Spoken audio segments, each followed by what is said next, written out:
राधे राधे, हरे कृष्णा। कैसे हो आप सभी लोग? आशा करती हूँ आप सभी परम मंगल में होगे, स्वस्थ होगे, अच्छे होगे।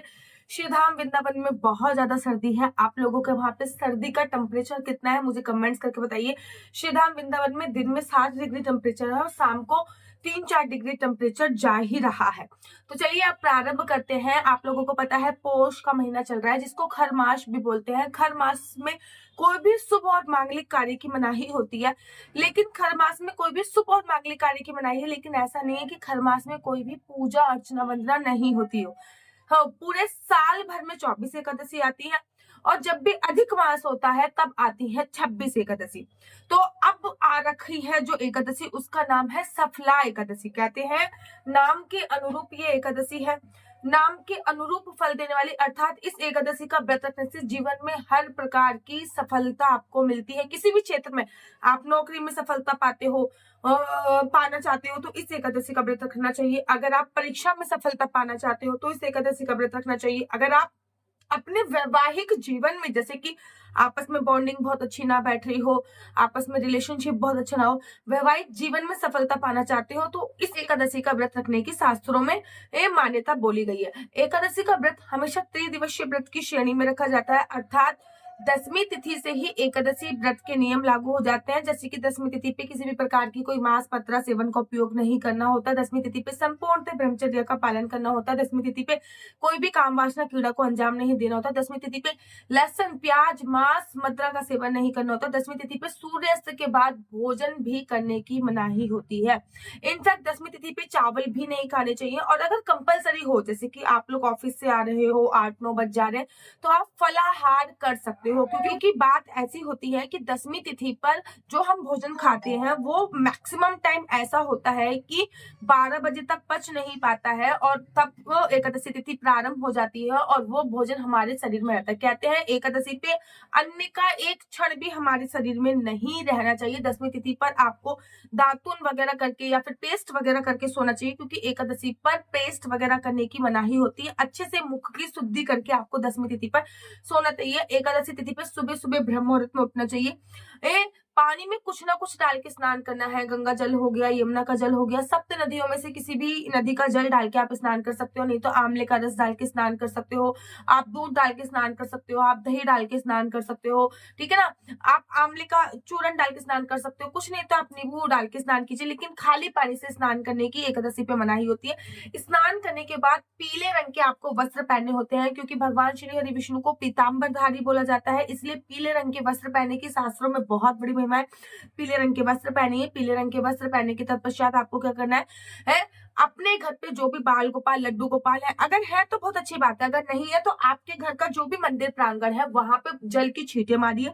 अगर लड्डू गोपाल है तो उनको पंचमृत से स्नान कराइए।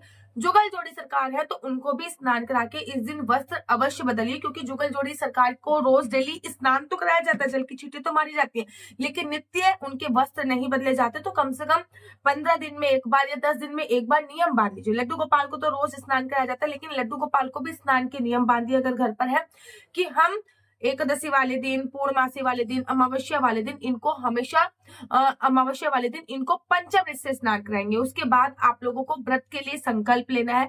संकल्प में आपको श्री विष्णु श्री विष्णु श्री विष्णु, मेरा नाम आशु चौहान है, मेरा गोत्र केम लक्ष्य, मेरा निवास स्थान वृंदावन है, मैं पूरे श्रद्धा भाव से सफला एकादशी का व्रत रखूंगी। यह व्रत मैं पूरे श्रद्धा निष्ठा भाव से रखूंगी। इस व्रत के दौरान मैं किसी भी प्रकार की कोई निंदा चुगली नहीं करूंगी। भगवान ये व्रत संपूर्ण करने में मेरी सहायता करे, और जो भी सामग्री वो आपको भगवान श्री हरि विष्णु के चरणों में चढ़ा देनी है। देखिए वैसे तो चावल से संकल्प लिया जाता है, लेकिन एकादशी पे चावल निषेध होते हैं, तो आप सुपारी से, लौंग से, इलायची से संकल्प अवश्य लीजिए, और जो भी सामग्री है वो आप भगवान श्री हरि विष्णु के चरणों में जरूर और जरूर समर्पित कीजिए। एकादशी के व्रत में ना बड़ी सारी महिमा बोली गई है एकादशी के व्रत की, क्योंकि देखो जैसे आम फलों का राजा होता है, वैसे एकादशी जो है व्रतों का राजा होती है। आपको सभी एकादशी का व्रत रखना चाहिए। सभी एकादशी का फल अलग अलग है, सभी एकादशी की विधि तो सिमिलर है, लेकिन फल जो होता है अलग। फिर पूरे दिन किसी की निंदा चुगली इत्यादि आपको नहीं करनी होती है, और दिन में सोने की मनाही होती है। रात को भी आपको वैसे तो पूरी रात जगना चाहिए, लेकिन अगर आप पूरी रात नहीं जगते तो कम से कम एक पर्टिकुलर टाइम होता है कि आप तब तक तो अवश्य जगे। अपनी एब्सेंट में आपको एक अखंड जोत जला देनी होती है, है, ताकि आप सो रहे हो लेकिन आपके अपसेंट में कोई ना कोई साक्षी तो है, अखंड ज्योत जल रही है, वो आपकी अपसेंट में साक्षी होती है। उसके तत्पश्चात द्वादशी तिथि पर एक हरिवासन समय निकलने के बाद एक पर्टिकुलर टाइम दिया जाता है, उस टाइम पे ही आपको व्रत का पालन किया जाता है। देखिए, एकादशी का व्रत रखना कोई बड़ी बात नहीं है, लेकिन उसके जो नियमों का पालन होता है, लोग कहते हैं दीदी हम 2 साल से व्रत रख रहे हैं, 3 साल से व्रत रख रहे हैं, 4 साल से। एकादशी के व्रत रखना कोई बड़ी बात नहीं, लेकिन एकादशी के व्रतों का पालन करना बहुत बड़ा होता है।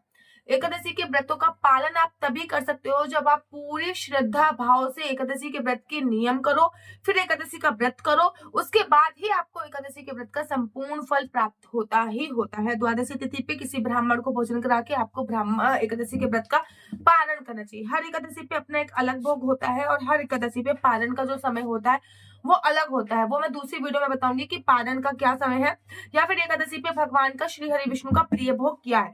सबसे पहले तो मैं आपको ये बता दूं कि एकादशी तिथि प्रारंभ कब हो रही है। 25 दिसंबर को दिन है बुधवार, रात को 10:30 बजे एकादशी तिथि का प्रारंभ हो रहा है। 25 तारीख को बुधवार वाले दिन रात को 10:30 बजे एकादशी की तिथि का प्रारंभ हो रहा है। वही एकादशी तिथि का जो विश्राम होगा वो 26 तारीख को दिन गुरुवार रात को 12:30 बजे, मतलब मोटा मोटा ये समझ लीजिए कि 27 तारीख ही लग जाएगी। 12 बजे के बाद तारीख जो होती है वो बदल जाती है, 27 तारीख ही लग चुकी होगी। तो आप संपूर्ण समझ गए होंगे कि 26 तारीख को बड़ी धूमधाम से पूरे भारतवर्ष में उदया तिथि के अनुसार एकादशी बनाई जा रही है। चाहे मैं खाटू श्याम की बात करूं, एकादशी 26 तारीख की है। बाकी भैया के मंदिर में एकादशी 26 तारीख की है। चैतन्य गौड़ संप्रदाय में एकादशी 26 तारीख की है। इस्कॉन टेम्पल में एकादशी 26 तारीख, ना केवल एकादशी 26 तारीख की पड़ रही है, अपितु 26 तारीख को गुरुवार भी पड़ रहा है। और गुरुवार पे एकादशी का बहुत अच्छा विशेष महत्व होता है। बुधवार वाले दिन आपको, 10वीं तिथि वाले दिन आपको तुलसी दल तोड़ लेनी है, क्योंकि एकादशी वाले दिन तुलसी दल नहीं तोड़ी जाती और भगवान श्री विष्णु बिना तुलसी दल के भोग ग्रहण नहीं करते। तो आपको 10वीं तिथि पर तुलसी जो है वो तोड़ लेनी है। तुलसी दल तोड़ने के तत्पश्चात आपको एकादशी पे तुलसी के दल का ही भोजन, भगवान को तुलसी का दल जरूर समर्पित करना है। और द्वादशी वाले दिन भी तुलसी नहीं तोड़ी जाती है, लेकिन हाँ, तुलसी माता की विशेष पूजा अर्चना वंदना होती है, वो आपको मैं दूसरी वीडियो में बताऊंगी। तो एकादशी जो है वो बड़ी धूमधाम से, चाहे मैं खाटू श्याम की बात करूं, चाहे बिहारी जी के मंदिर की बात करूं, बड़ी धूमधाम से एकादशी जो है वो 26 तारीख दिन गुरुवार को बनाई जा रही है। सफला एकादशी का व्रत रखने से हर कार्य में आपको सफलता प्राप्त होती है। कोई भी कार्य आपके बनते बनते अगर बिगड़ रहे हैं तो आपको सफला एकादशी का व्रत जरूर और जरूर रखना चाहिए। हो सके तो पौष और खगमास चल रहा है, इसमें कोई भी शुभ कार्य करने की मनाही होती है, लेकिन इस महीने में वृंदावन जाने की बहुत बड़ी महिमा है। तीर्थ स्थल में जाने की बहुत बड़ी महिमा है, दान करने की बहुत बड़ी महिमा है। ये जो महीना होता है इसमें भगवान सूर्य की पूजा अर्चना वंदना करने की बहुत बड़ी महिमा कही गई है। तो ये कंप्लीटली जानकारी है कि एकादशी कब है। मेरा नंबर है 492-20-25-65। आपका बच्चा जॉब करेगा या बिजनेस करेगा तो किस क्षेत्र में बिजनेस करेगा, जॉब करेगा तो किस फील्ड में जॉब करेगा, आप अपनी पूरी डेट ऑफ बर्थ के माध्यम से अपनी कुंडली आप मुझे दिखवा सकते हैं। याद रखिए कि मेरा नंबर 492-20-25-65। इस नंबर पर आपको केवल मुझे डेट ऑफ बर्थ भेजनी है। कुंडली मैं खुद ही बनाती हूँ, आपको कुंडली की कोई फोटो वोटो करने में, केवल अपने जन्म की तारीख, जन्म का समय, जन्म का साल मुझे भेजना है। उसके आधार पे मैं आपकी कुंडली बनाती हूँ। कुंडली दिखाना बिल्कुल भी फ्री नहीं है, इसके थोड़े से चार्जेस है। इस नंबर पे मुझसे किसी भी प्रकार से कोई क्वेश्चन आंसर पूछने के लिए फोन मत कीजिए। ये नंबर केवल और केवल कुंडली दिखाने के लिए। इस बात का भी ध्यान रखना है कि आप जान सकते हैं कि आपका बच्चा जॉब करेगा या बिजनेस करेगा, किस चीज की पढ़ाई करेगा, तो बहुत ज्यादा अत्यंत फलों की प्राप्ति होने वाली है।